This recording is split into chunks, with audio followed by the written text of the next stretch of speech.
지금 2시에 이제 두 번째 수석 보좌관회의가 진행 중인데 문 대통령이 이거 관련해서 어떤 말을 할지는 저희가 한번 지켜봐야 될 것 같아요. 그런데 허 교수님, 그러니까 대통령 입장에서는 여기서부터 사과를 하기 시작하면 앞으로 더 문제가 커지면 그걸 계속 나는 저번 1번도 대통령이 사과했으니까 2번도 또 사과해야 된다. 이렇게 야권에 말릴 수 있기 때문에 좀 조심스러워하는 겁니까? 그런 면도 뭐 반드시 있겠죠. 그러나 이제 본질적으로는 사실은 지금은 이제 총리하고 뭐 국정원장까지 4명 아닙니까? 지금 나온 게. 근데 이후에 지금 장관이 15명, 20명 가까이 더 남아있잖아요. 청문 대상자들이. 그러다 검찰총장이라든지 경찰청장이 교체된다면 줄줄이 있는데 그럼 이분들은 과연 비슷한 사유가 없겠느냐. 제가 봤을 때 뭐 거의 다 대동소이한 그런 것들을 갖고 있을 것이다. 그렇게 본다면 오늘 그러면 사과를 하게 되면은 그럼 앞으로는 이런 일이 없도록 하겠다라고 말씀하셔야 되는 거 아닙니까? 사과 이후에. 그렇죠. 그러면 없도록 하겠다라고 말을 해야 되는데 앞으로 생길 거 아닙니까? 그러니까 정말 지금 사과하기도 난처한 거예요. 왜냐하면은 지금 이 시대에 지금 장관급에 올라 있는 이 50대 중후반, 60대 분들은 사실은 70년대, 80년대 사회생활을 시작한 사람들인데 그것도 엘리트 코스들 아닙니까? 그때 한국의 정치 상황, 행정 상황이라는 게 거의 뭐 4급수, 5급수 수준 아닙니까? 그럼 자기 개인 관리를 아무리 잘했다 해도 1급수들은 별로 없다는 거죠. 다 2급수나 뭐 이렇게 약간씩은 오염이 되어 있는 상황이라는 거죠. 그게 뭐 자이든 타이든 간에. 그런 상황에서 지뢰밭과 같은 인사가 될 수밖에 없다. 그런 면에서 대통령이 당장 사과하기가 매우 난감하다. 예, 그래서 차라리 사과를 하시려면은 이 부분까지는 전체적으로 좀 봐달라는 말씀을 하면서 국민 눈높이에 다 맞출 수 없는 이 냉혹한 현실에 대해서 좀 양해를 구하는 수밖에 없지 않느냐 그렇게 보입니다. 그렇지 않고서는 지금 방법이 없는 상황입니다. 그래도 뭐 여론은 문 대통령 인사는 그래도 좀 달았을 것이다라는 기대가 있어서 그런 것 같아요. 아무리 다르게 하고 싶죠. 그래서 뭐 사실은 뭐 다시 한번 말씀드리면은 정말 어떤 화제가 있고 그동안 국민들한테 큰 관심과 사랑을 받던 이 사람이면 적격자다. 저 사람이 정말 잘했네. 이런 분들을 뽑아놨는데도 지금 이 상황이기 때문에 더 앞으로 이후에 나아지기가 매우 어렵다고 저는 봅니다. 지금 잠깐 여론조사 지나갔는데 다시 한번 보실게요. 이 뭐 문 대통령 지지율과 함께 오늘 여론조사 결과가 하나 나왔는데 그러니까 이 역량이 뛰어나다면 조금 논란이 있고 뭐 위장전입 얘기가 있어도 공직에 임명하는 게 맞겠냐라는 여론조사에 한 59.8%의 이 국민들이 일단 좀 물론 여론조사 결과입니다만 저렇게 얘기를 했어요. 이현정 의원님 먼저 말씀하시죠. 그러니까 저는 뭐 그렇게 봅니다. 우리 국민들이 물론 뭐 이제 정말 훌륭하고 또 결백하고 또 도덕성이 높고 이런 분들이 사실 뭐 장관을 하고 하면 좋죠. 그렇지만 아까도 말씀하셨지만 우리 현실이라는 게 또 이 산업화 과정을 급속히 걷다 보고 또 이런 민주화 과정을 걷다 보니까 여러 가지도 흠결이 있을 수밖에 없는 상황입니다. 근데 이제 우리가 그동안 걸러낸 것을 보면 정말 의도적으로 아주 참 정말 부동산 투기를 해서 다른 사람이 눈물을 뺀다든지 어떤 이런 어떤 나쁜 것 말고는 예를 들어서 조금의 어떤 여지를 주자는 거죠.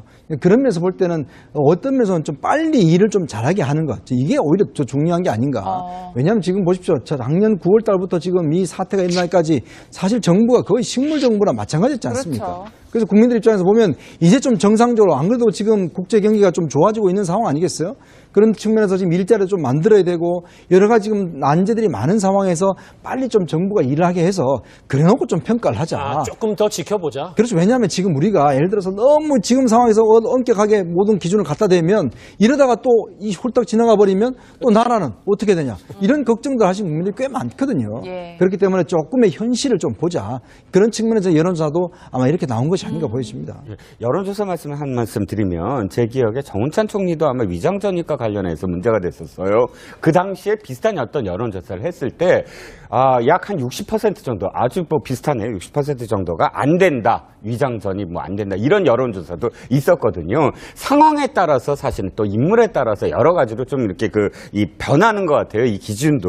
그랬을 때 저는 해법이 첫 번째, 또 문재인 대통령입니다만 사과를 하라는 뜻보다는 자신의 발언이 어찌됐든 자신의 발언으로 인해서 후보자 시절에 자신의 발언했던 것에 대해서 지금 도리어 그것이 발목을 잡는 상황 전체적인 어떤 난국을 초래하게 된 것에 대해서 국민들에게 설득을 하고 또 야당한테 설득을 하고 국민들한테 하면서 이 기준만큼은 국정자문위가 기준을 만들지 말고 야당과 함께 국회에서 하라. 앞으로 앞으로의 기준은 또 야당도 여당이 될 수도 있지 않습니까? 그렇게 해야지 이것을 지금 정부가 다 하겠다라는 것도 저는 문제라고 생각합니다. 지금 이 시간에도 열리고 있는 이제 두 번째 수석 보좌관회에서 문 대통령이 인사 논란 관해서 어느 정도 수준의 메시지를 내놓을지 저희가 한번 지켜보겠습니다. 다음 지금 2시에 이제 두 번째 수석 보좌관회의가 진행 중인데 문 대통령이 이거 관련해서 어떤 말을 할지는 저희가 한번 지켜봐야 될 것 같아요. 그런데 허 교수님, 그러니까 대통령 입장에서는 여기서부터 사과를 하기 시작하면 앞으로 더 문제가 커지면 그걸 계속 나는 저번 1번도 대통령이 사과했으니까 2번도 또 사과해야 된다. 이렇게 야권에 말릴 수 있기 때문에 좀 조심스러워하는 겁니까? 그런 면도 뭐 반드시 있겠죠. 그러나 이제 본질적으로는 사실은 지금은 이제 총리하고 뭐 국정원장까지 4명 아닙니까? 지금 나온 게. 근데 이후에 지금 장관이 15명, 20명 가까이 더 남아있잖아요. 청문 대상자들이. 그러다 검찰총장이라든지 경찰청장이 교체된다면 줄줄이 있는데 그럼 이분들은 과연 비슷한 사유가 없겠느냐? 제가 봤을 때 뭐 거의 다 대동소이한 그런 것들을 갖고 있을 것이다. 그렇게 본다면 오늘 그러면 사과를 하게 되면은 그럼 앞으로는 이런 일이 없도록 하겠다라고 말씀하셔야 되는 거 아닙니까? 사과 이후에. 그렇죠. 그러면 없도록 하겠다라고 말을 해야 되는데 앞으로 생길 거 아닙니까? 그러니까 정말 지금 사과하기도 난처한 거예요. 왜냐하면은 지금 이 시대에 지금 장관급에 올라 있는 이 50대 중후반, 60대 분들은 사실은 70년대, 80년대 사회생활을 시작한 사람들인데 그것도 엘리트 코스들 아닙니까? 그때 한국의 정치 상황, 행정 상황이라는 게 거의 뭐 4급수, 5급수 수준 아닙니까? 그럼 자기 개인 관리를 아무리 잘했다 해도 1급수들은 별로 없다는 거죠. 다 2급수나 뭐 이렇게 약간씩은 오염이 되어 있는 상황이라는 거죠. 그게 뭐 자이든 타이든 간에. 그런 상황에서 지뢰밭과 같은 인사가 될 수밖에 없다. 그런 면에서 대통령이 당장 사과하기가 매우 난감하다. 예, 그래서 차라리 지금 임명하는 게 맞겠냐라는 여론조사에 한 59.8%의 이 국민들이 일단 물론 여론조사 결과입니다만 저렇게 얘기를 했어요. 이현정 의원님 먼저 말씀하시죠. 그러니까 저는 뭐 그렇게 봅니다. 우리 국민들이 물론 뭐 이제 정말 훌륭하고 또 결백하고 또 도덕성이 높고 이런 분들이 사실 뭐 장관을 하고 하면 좋죠. 그렇지만 아까도 말씀하셨지만 우리 현실이라는 게 또 이 산업화 과정을 급속히 걷다 보고 또 이런 민주화 과정을 걷다 보니까 여러 가지도 흠결이 있을 수밖에 없는 상황입니다. 근데 이제 우리가 그동안 걸러낸 것을 보면 정말 의도적으로 아주 참 정말 부동산 투기를 해서 다른 사람이 눈물을 뺀다든지 어떤 이런 어떤 나쁜 것 말고는 예를 들어서 조금의 어떤 어떤 여지를 주자는 거죠. 그런 면에서 볼 때는 어떤 면에서는 좀 빨리 일을 좀 잘하게 하는 것. 이게 오히려 더 중요한 게 아닌가. 왜냐하면 지금 보십시오. 작년 9월 달부터 지금 이 사태가 일어날까지 사실 정부가 거의 식물 정부랑 마찬가지였지 않습니까? 그렇죠. 그래서 국민들 입장에서 보면 이제 좀 정상적으로 안 그래도 지금 국제 경기가 좀 좋아지고 있는 상황 아니겠어요? 그런 측면에서 지금 일자리를 좀 만들어야 되고 여러 가지 지금 난제들이 많은 상황에서 빨리 좀 정부가 일을 하게 해서 그래놓고 좀 평가를 하자. 조금 더 지켜보자. 그렇죠. 왜냐하면 지금 우리가 예를 들어서 너무 지금 상황에서 엄격하게 모든 기준을 갖다 대면 이러다가 또 이 홀딱 지나가 버리면 또 나라는 어떻게 되냐. 이런 걱정들 하시는 국민들이 꽤 많거든요. 예. 그렇기 때문에 조금의 현실을 좀 보자. 그런 측면에서 여론조사도 아마 이렇게 나온 것이 아닌가 보여집니다. 여론조사 말씀을 한 말씀 드리면 제 기억에 정운찬 총리도 아마 위장전입과 관련해서 문제가 됐었어요.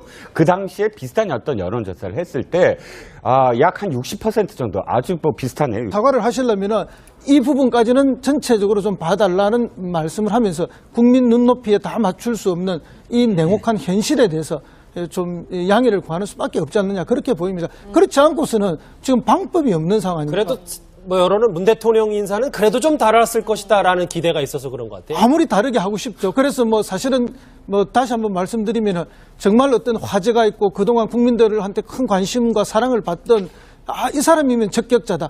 저 사람이 정말 잘했네. 이런 분들을 뽑아놨는데도 지금 이 상황이기 때문에 더 앞으로 이후에 나아지기가 매우 어렵다고 저는 봅니다. 지금 잠깐 여론조사 지나갔는데 다시 한번 보실게요. 이 뭐 문 대통령 지지율과 함께 오늘 여론조사 결과가 하나 나왔는데 그러니까 이 역량이 뛰어나다면 조금 논란이 있고 뭐 위장전입 얘기가 있어도